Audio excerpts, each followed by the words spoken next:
Okay guys, I'm over here at my home base. That's my RV behind me, and I want to show you my electrical hookups. Okay, so this is my electrical service.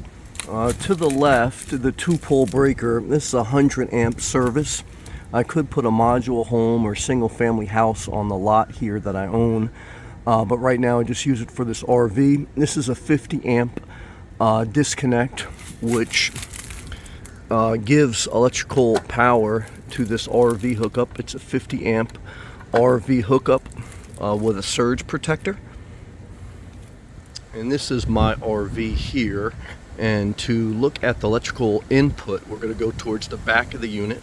And towards the back here, we'll see it. Okay, so right here is the 50 amp power cord that comes from the main disconnect we just saw to power up the entire RV unit.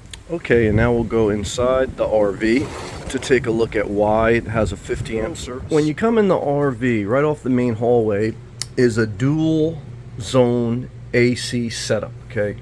This thermostat controls the AC that is above my living room ceiling. So on the top of the RV, there's an air conditioning unit that brings down cold air through the ducted system. There's a lot of ducts throughout the unit, okay? But that typically just controls the living room side. This other thermostat controls the AC inside my bedroom, okay, which also has ducted AC.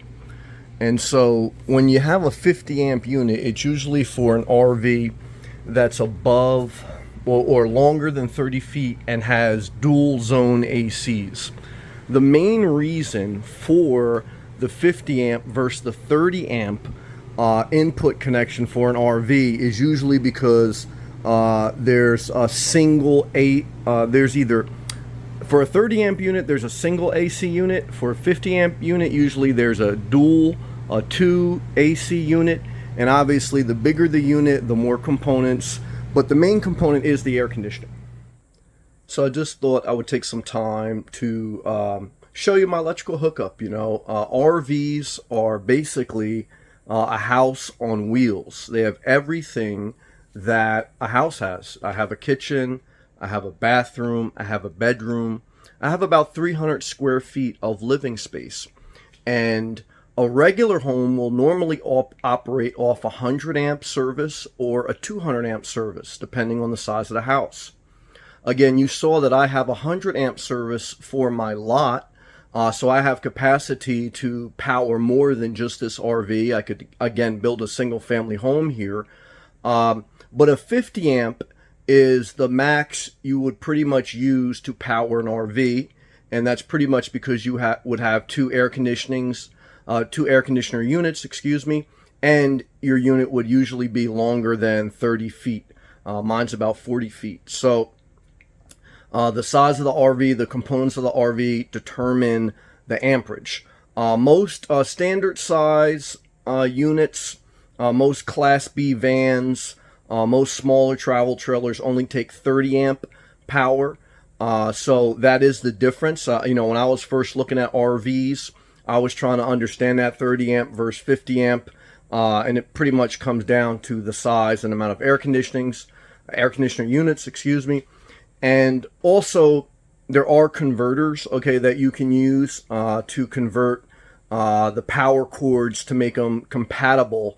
If you needed to step down, like if you came to this lot, right, and I wanted to remove this trailer and put a Class B camper van that has a 30 amp hookup, I could still use that 50 amp outlet, but I would have to put a converter cord that would basically just be a cord that has two ends on it that adapt. One can hook into the 50 amp service, but the other one can plug into the 30 amp camper van, okay? And so there are converter cords. You don't have to have a 50 amp RV to stay at a 50 amp site, okay? You can get the converter cord, and vice versa. You know, I believe you can also put a 50 amp RV that takes a 50 amp power cord in a 30 amp site, but you're just not going to be able to run both air conditioners or as many amenities as your unit would have if you have a 50 amp. So there is a little bit of flexibility there if you needed it.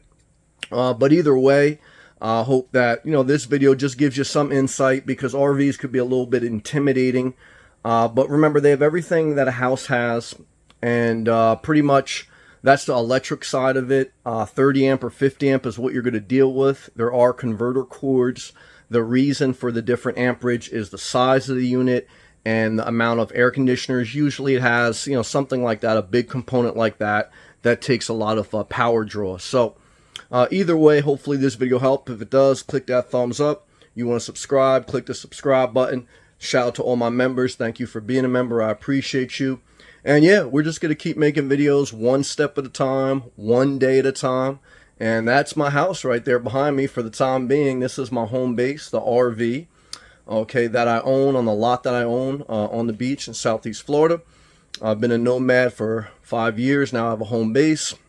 There is an adjustment period, but like everything, we just take it one step at a time. I thank everyone again for watching. See you in the next video. Stay positive.